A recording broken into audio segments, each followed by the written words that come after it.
শাড়িতে নজর কাড়লেন স্বস্তিকা। ওপার বাংলার জনপ্রিয় অভিনেত্রী স্বস্তিকা মুখার্জি প্রায় অতিরিক্ত খোলামেলা হয়ে ধরা দেওয়ায় সমালোচনার পাত্রী হন অভিনেত্রী। এরপরও থামেন না। কটাক্ষ, বিতর্ককে বুড়ো আঙ্গুল দেখিয়ে নিজের মতো করে মেলে ধরেন তিনি। কিছুদিন আগে বিকিনি পরা লুকে কয়েকটি ছবি প্রকাশ করেন স্বস্তিকা। এ নিয়ে সমালোচনাও কম হয়নি। এবার অভিনেত্রীকে দেখা গেল শাড়ি পরা অবস্থায়।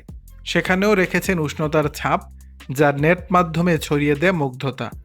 বুধবার বিকেলে একগুচ্ছ ছবি প্রকাশ করেন স্বস্তিকা। দেখা যায় হালকা ধূসর রঙের নকশা করা শাড়িতে অভিনেত্রী। সাদামাটা হলেও স্টাইলিশ একটা লুক ছিল তার মাঝে, ছিল আত্মবিশ্বাসী ভঙ্গিও। ছবিগুলোর ক্যাপশনে অভিনেত্রী লেখেন, একটু উষ্ণতার ছোঁয়া। নেটিজেনরা তার এই লুক নিয়ে বেশ প্রশংসা করেছেন। একজন লিখেছেন, পরি একটা, বিকিনি থেকে শাড়ি সবকিছুতে সেরা। আরেকজন লিখেছেন, বয়স বেশি কিন্তু দেখতে কুমারী লাগছে।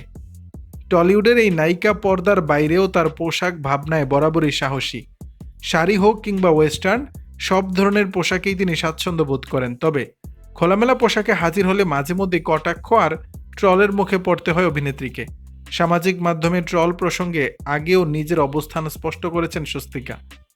একবার লিখেছিলেন, জেঠুমার্কা লোকজন এসে আমাকে বুড়ি বলবে, যারা কচি বয়সে নির্লজ্জ তারা বুড়ি হয়েও নির্লজ্জ থাকবে। বোঝালেন, তির্যক মন্তব্যে একেবারেই গুরুত্ব দেন না তিনি।